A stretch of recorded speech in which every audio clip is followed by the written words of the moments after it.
Price அல்லாஹ். தேவனுக்கு மகிமை உண்டாவதாக. ஆண்டவரும் இரட்சகருமாய் இருக்கிற இயேசு கிறிஸ்துவின் இணையற்ற நாமத்தினாலே இந்த கால வேளையில் உங்கள் யாவரையும் நான் வாழ்த்துகிறேன். இந்த நாளுக்கான தேவனுடைய வார்த்தை மத்தேயு 11வது அதிகாரம் 6வது வசனம். என்னிடத்தில் இடறுதல் அடையாதிருக்கிறவன் எவனோ அவன் பாக்கியவான். எனக்கு அன்பானவர்களே, சில நேரங்களில் நாம் தேவனிடத்தில் இப்படி கேட்பது உண்டு. நான் ஜெபித்தேன், ஆனால் ஏன் பதில் வரவில்லை? நான் நம்பினேன், ஆனால் ஏன் நிலைமை மாறவில்லை?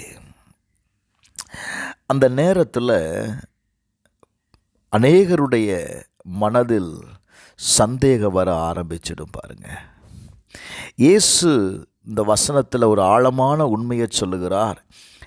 என்னை பற்றி இடராதவன் அவன் யார் அப்படின்னா பாக்கியவான்.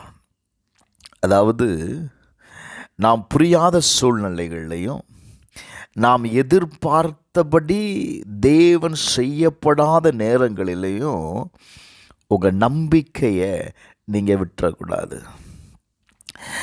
அந்த நம்பிக்கையை இழக்காமல் இருக்கிறோம் பாருங்க, அவர்தான் உண்மையான பாக்கியவான். பிரைஸ் அல்லாஹ். தேவன் எப்போதும் நம்முடைய நேரத்தில் செயல்பட மாட்டார். நாம் எதிர்பார்க்கிற விதத்தில் அவர் இல்லைங்க.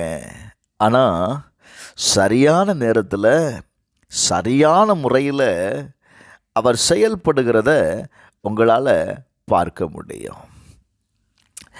இன்றைக்கு நாம் ரொம்ப ஈஸியாக என்ன செய்கிறோம் அப்படின்னா தேவனை விட்டு விலகிறோம். ஏதோ ஒரு காரியம் நம்மளை இடற வைத்து விடுகிறது. பிரைஸ் அல்லாஹ். வேதத்தை கவனித்து பாருங்களேன்.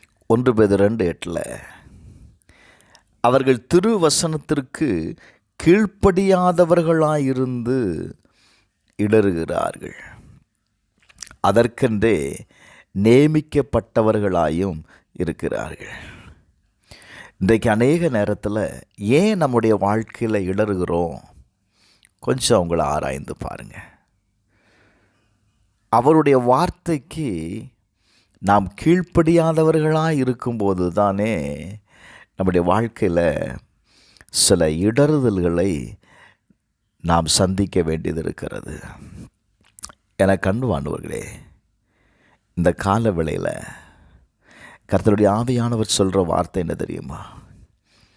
சங்கீதம் 119:1 கர்த்தருடைய வேதத்தின்படி நடக்கிற உத்தம மார்க்கத்தார் பாக்கியவான்கள்.